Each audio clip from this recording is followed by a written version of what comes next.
of history. He's seen games in 50 major league stadiums and almost 200 minor league parks. He's also an avid collector. Until the current Blue Jays management, he had the autograph of every player that has ever played for the Jays. Benno Rosinke.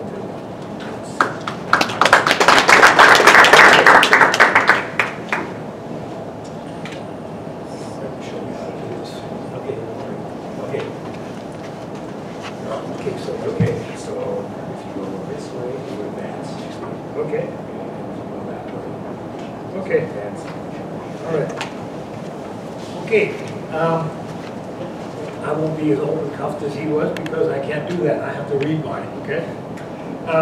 In the history of baseball, there have been 5 Canadian baseball leagues. The first was in 1885, and the most recent was in 2005. The 2005 version is notable because their commissioner was Fergie Jenkins. The 1885 version was notable for having a team with the least imaginative nickname in baseball, the Toronto Torontos. 4 of these leagues have one thing in common. They lasted for 1 year or less. Oh, sorry, that's supposed to happen first. The Canadian League that was founded in 1911 was different. It survived longer than all the others combined, and might still be around to this very day with more luck and better management. In its 5-year run, the league produced 53 major leaguers. It also produced 2 members of the Canadian Baseball Hall of Fame, a member of the Hockey Hall of Fame, a member of the Pro Football Hall of Fame, and one of the best scouts in the history of baseball. And this is the story of that league. The turn of the century was the first golden age of baseball, and in 1910, the season ended with 41 leagues in North America. However, there was no league in Ontario, Canada's most populous area. George Naughty Lee saw an opportunity, and with hard work and a hard selling job, he eventually cobbled together a league of 6 teams, which would start play in 1911. The league consisted of the St. Thomas Saints, the London Tecumsehs, the Brantford Red Sox, the Hamilton Colts, the Guelph Maple Leafs, and the Berlin Green Sox. The league was linked together by an efficient rail system. Berlin, now Kitchener, with its 2 rail lines and 2 train stations, was the hub of both railroads and the league. The compact league was fan-friendly and very effective. And you can see how close the distance is between them. The longest trip being 84 miles. So teams could get around, fans could get around very easily, and that was a big part of the league's success. The league gained credibility when 3 former major leaguers, Lou Bierbauer of the Philadelphia Athletics, Jim Keenan of the Cincinnati Reds, and Harry Kane of the St. Louis Browns were hired as managers. The league then got a big publicity boost when one of the top musical stars of the era, George "Honey Boy" Evans, donated a trophy for the batting champ as he had for both the National and American leagues. And that's him presenting that trophy to Ty Cobb.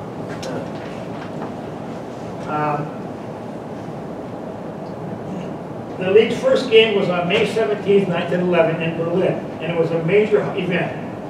The major sponsor of Berlin declared the day a public holiday. A parade complete with a marching band and open carriages brought the players to the ballpark. Speeches were made and the mayor threw out the first pitch. With all the pomp and ceremony out of the way, the Canadian Baseball League was open for business. There was some unplanned symmetry for that first game. Both teams were named the Sox.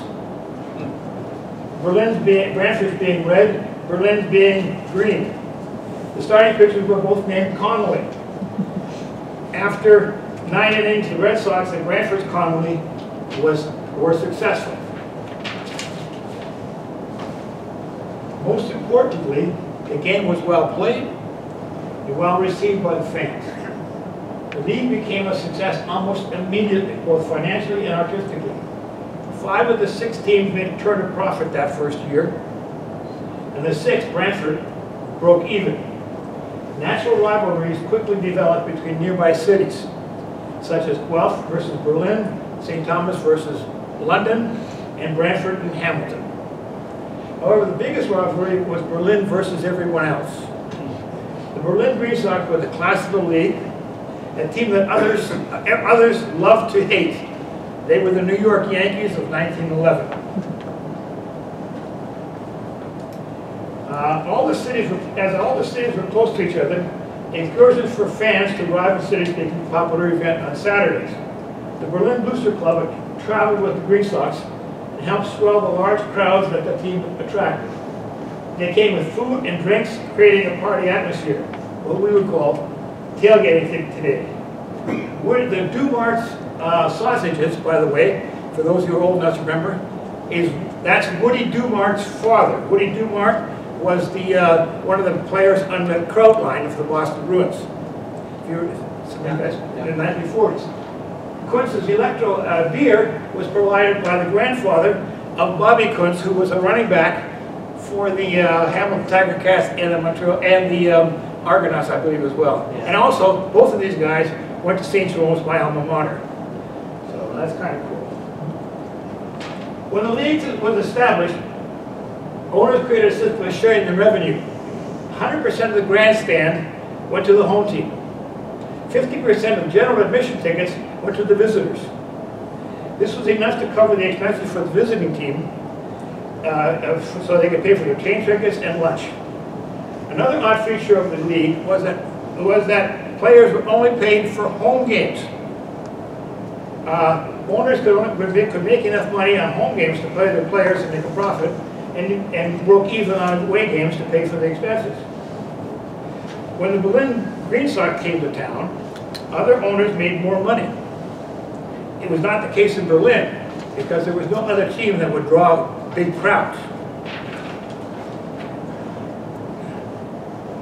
The owner, the Green Sox owner, Walter Pop Williams, he wanted the Parks Board to expand the grandstand to increase its revenue. They refused. The reason for that was because labor costs. The cost of labor would go down in the fall. So they said, we'll do it in the winter. And he said, okay. He said, well, in that case, I'm moving the team out of town. He decided to put pressure on them by threatening to move the team. He thought the city council would see this as a blow to the city's town's pride. They didn't capitulate, so he tried another tack.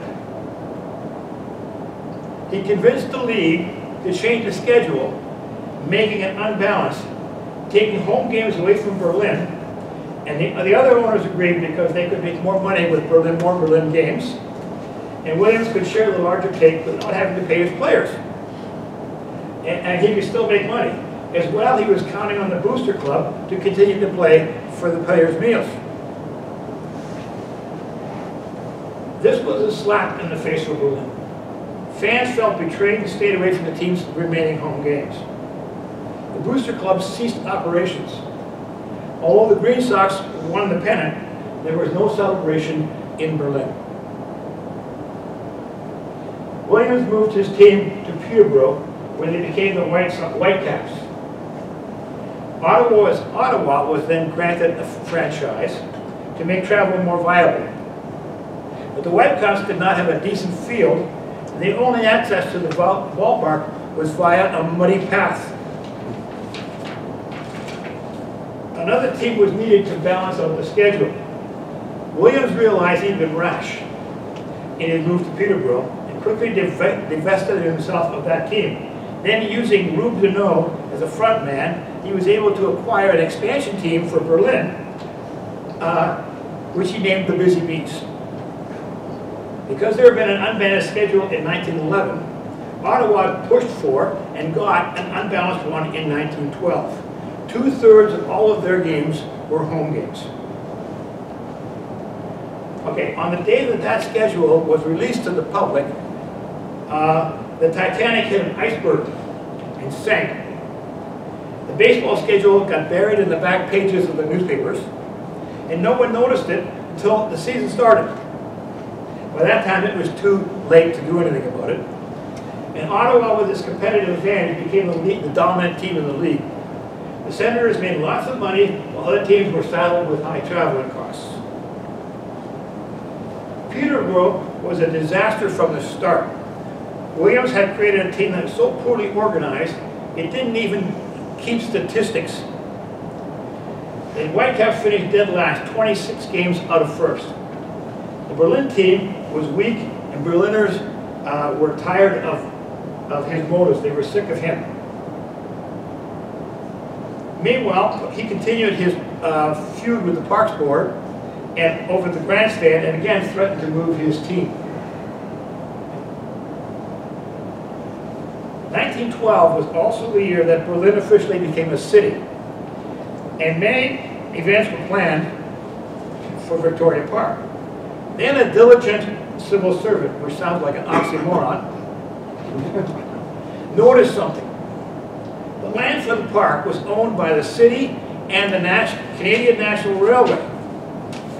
In order to prevent a CNR from developing their part of the park, a clause was included in the charter of the park that prohibited admission fees to any event in the park. Williams could no longer charge admission. He tried to get around this by asking for donations at the gate. Berliners had found a way to get rid of him. A small group of local merchants pooled their resources and bought him out. Shortly afterwards, the city, the CNR, removed that clause. The new owners were not baseball people and wanted a return on their money invested as soon as possible. So to do this, they sold off their top players. They got their money back, but the team was worse and the fans stayed away. The damage had been done. Williams had saddled the league with two terrible teams and was instrumental in the expansion to Ottawa, which greatly increased the expenses of other teams. Only Ottawa turned a profit that year. In 1913, the league cleaned up its act. Every team had a balanced schedule, and lucrative weekend games were evenly distributed. Teams were required to have new uniforms, and for the season, the team benches were also covered, had to be covered. A two-umpire system, let's see what the next one is. Oh yeah, a two-umpire system was instituted for all games. The league moved up to a higher classification and hopefully eventually to become a single-A league. To appeal to fans, the Berlin newspaper hired a sketch artist to augment written accounts of the games. So after every game, there would be a story and one of these pictures. The positives didn't last long. In August, London was caught cheating by going over the salary cap. Their defense could have been written by a grade 5 boy. They said, what about Ottawa? They're cheating too.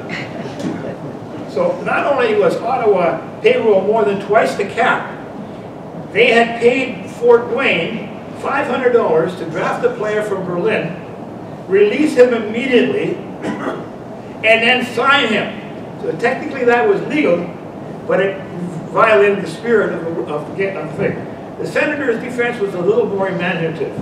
They pointed out that Hamilton was also over the salary cap, and Hamilton had a losing record. Therefore, cheating didn't give you a winning record. So it's okay to cheat, and the president of the league said, you're right, that makes sense to me, and they dropped it. Ottawa dominated the field that year and won the pennant. In the off-season, financial problems led to a power struggle between Naughty Lee and Ottawa Shag Shaughnessy. Lee wanted to return the league to the original 6 teams. Shaughnessy wanted to keep Ottawa and Peterborough in, but dropped 2 other teams. St. Thomas, Berlin, and Guelph were at the top of that list. Several compromises were suggested, and Lee even offered to take over Berlin's team to help keep that city in the league. He knew the importance of keeping Berlin in the league as it was the league's focal point. The eventual solution was to transfer 2 teams. The Berlin Busy Bees became the Toronto Beavers. The Guelph Maple Leafs moved to Erie, Pennsylvania, and became the Yankees. These shifts in franchise almost broke the league.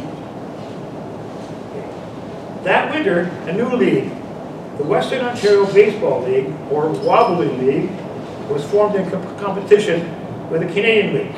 The semi-pro team had teams in semi-pro league had teams in Berlin, Guelph, and filling the void there left by departing Canadian teams. In Brantford, they competed with the Red Sox and outdrew them. However, the league was poorly organized, and it folded on August 28th. Meanwhile, the Canadian League teams now had even greater travel costs, and the two teams were not competitive and were financial disasters. Toronto did not take to the Beavers, and because Toronto already had an Eastern team league that attracted most of the fans in that league, in that city. Fans stayed away from Beaver games in droves. To quote Red Barber, many of the faithful came disguised as empty seats. Within a month, the Beavers were playing games in Berlin, back in Berlin, to get a crowd. Things were worse in Erie. There was no rivalry with another league city to attract fans. American fans had little interest in teams from Canada. The low point for Erie came at a game when one umpire failed to show up. And the lone umpire, John Walsh, was arrested in mid-game for being drunk and disorderly. When the Wobbly League folded, Erie tried to move to Stratford, Ontario. On the day that Ottawa hoisted their 1913 flag pennant, an assassin killed Archduke Franz Ferdinand. On August 4th, Canada declared war on Germany. This was not an immediate problem for the league, as most players were Americans, and the United States was not at war. As well, Canadians were assured by the Commander-in-Chief that the war would be over by Christmas. Ottawa won the 1914 pennant, but the league was in disarray. Only London was able to challenge Ottawa, and they did so by ignoring the salary cap.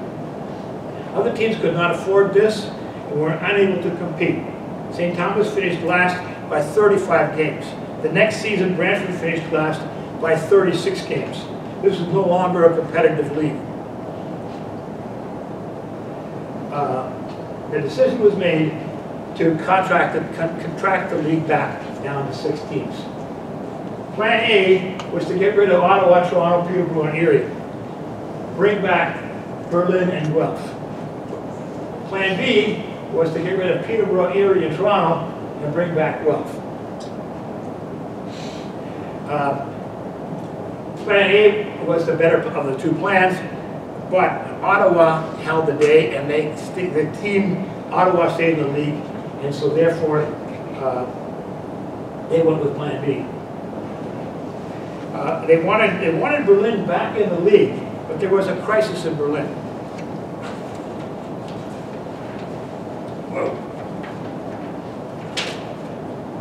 Wartime anti-German propaganda was dividing the city. Berliners were turning on each other. There was no longer an advantage to have a German name in Berlin. Many people changed their names to avoid harassment. Schmidt became Smith, Mueller became Miller, and Berlin became Kitchener. The army unit based in the city was 118th Battalion. With little to do, they tried to show their patriotism by turning on the German population. They ransacked German clubs and German businesses. They actually even tarred and feathered a minister. They went so far as to throw the bust of Kaiser Wilhelm into Victoria Park Lake. They dragged any young man they could find back to the barracks and forced him to enlist. These guys would sneak out at night again, and therefore the 108th had the highest desertion rate in the Canadian Army. Young Berliners were reluctant to enlist partly because of their German ancestry, but mostly because they'd been told the war was going to be over by Christmas. Berlin was an industrial boom town with many high-paying jobs, such as Kaufman Rubber, which besides making rainwear, was also Canada's only condom maker. People aren't going to quit these jobs only to have the war end before they could get to Europe. Berlin had no appetite for a baseball team. The city had more urgent problems. In the end, Peterborough, Ottawa, Toronto, and Erie were dropped and Guelph was readmitted. The big issue of Ottawa, the big travel issue of Ottawa remained.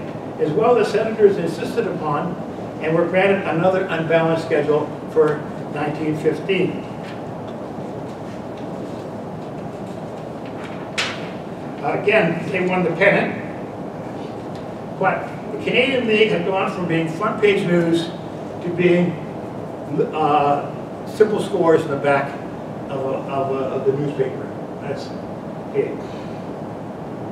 The last game of the league was won by Ottawa over Guelph. Was future Major League star Herman Shocker threw a two-hitter. A meeting was planned for October to prepare for the 1916 season. It was never held. See, it was over. In the words of Willie Nelson, turn out the lights, the party's over. That's it. It's over.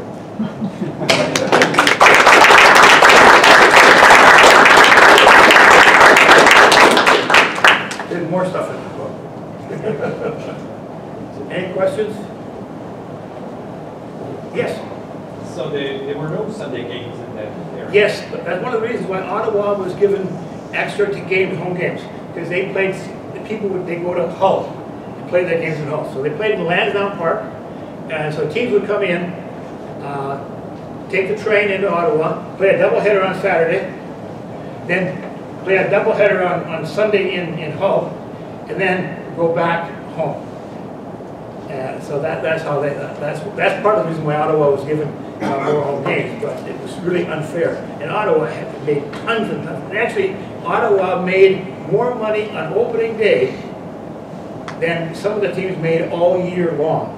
And in fact, they made their entire salary cap and made a profit on the first opening day. So they could do whatever they wanted. They had it made. Any other questions? Yes, sir. Well, you just mentioned about not being able to charge admission. I believe it's the case, although that in Toronto in the inter-county league, where the Maple Leafs play in their park, they can't charge admission. Yeah. So 110 years later, the same situation existed. The most interesting thing about Berlin was because it was a German town. Germans drink. You may not have noticed that. They like a lot of beer.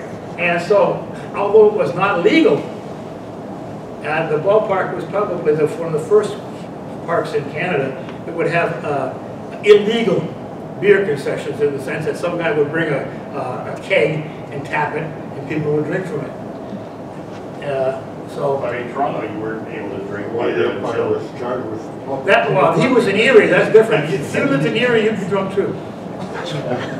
Yes, sir. More of a question about the city of Berlin than the baseball team, but was there much of a German language presence, either through the newspaper? The newspaper there was a German newspaper, there were 2 English newspapers and 1 German newspaper.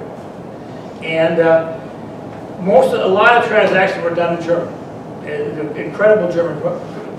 But in the 1911 census to 1921 census, the German population of Berlin dropped by about 6,000 people because people refused to admit to being German.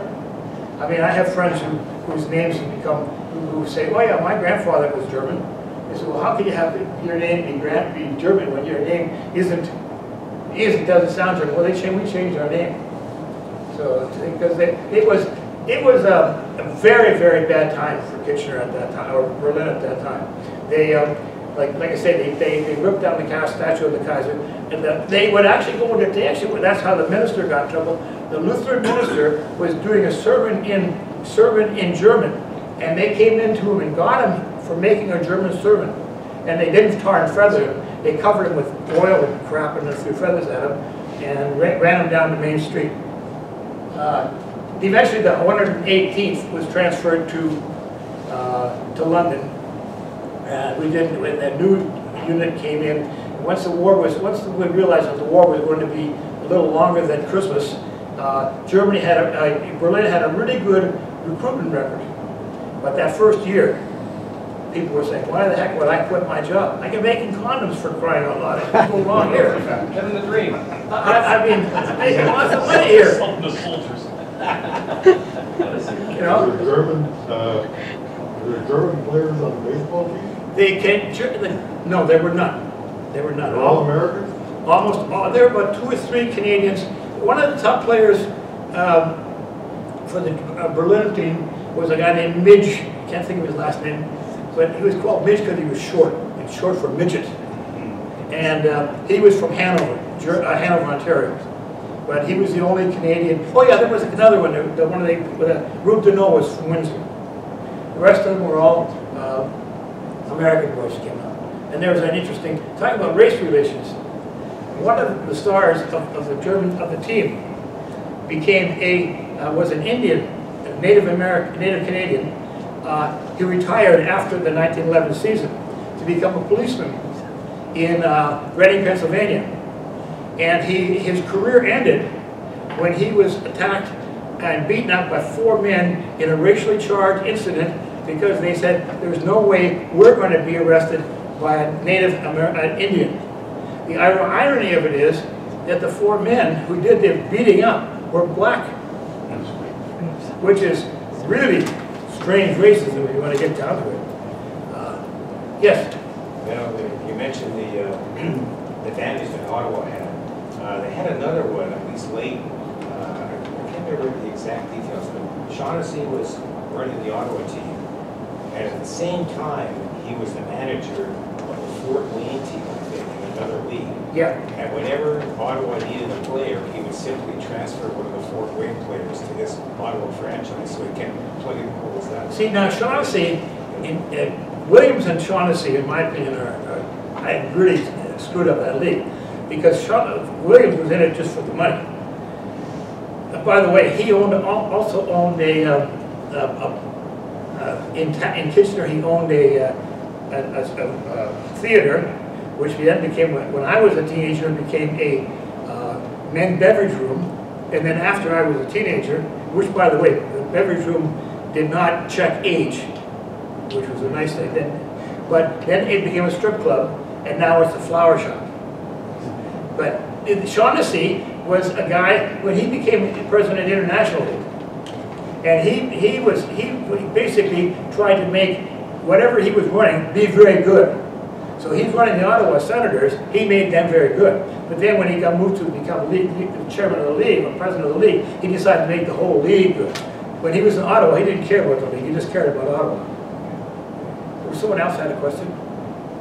Well, I was just when we were talking about hockey players playing baseball in Saskatchewan and Quebec, were there any of the, I think George Haynes were, George Haynes was a Kitchener boy, yeah. Yeah. But he didn't play in this league. No, I know they didn't play league, but did any of them play senior ball like the? Haynes was, I think, played for the Kitchener Panthers. Yeah.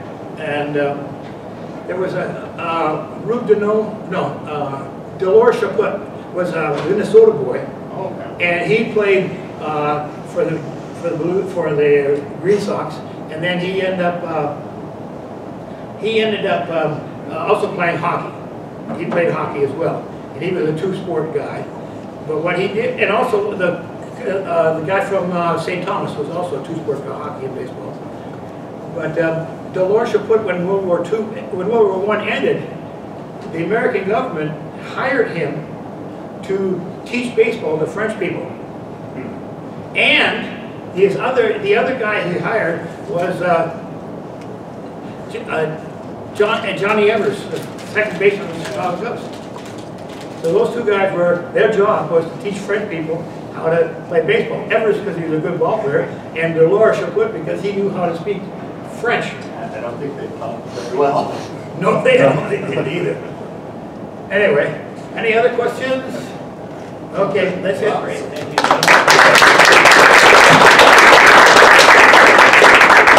Okay, two quick things, both about books. This business about Ottawa dominating the league and things reminds me, there's a very good essay in the Sabre book written by David McDonald, about Frank Shaughnessy's years running the Ottawa Senators. It's highly recommended. He talks about drive-in baseball at South Park and all kinds of stuff. But the other notice about books is we're about to go into the book signing break, and one of the books available is Benno's book on the Canadian League. So let's take a break for at least half an hour. We're going to be over here. The gentlemen are poised.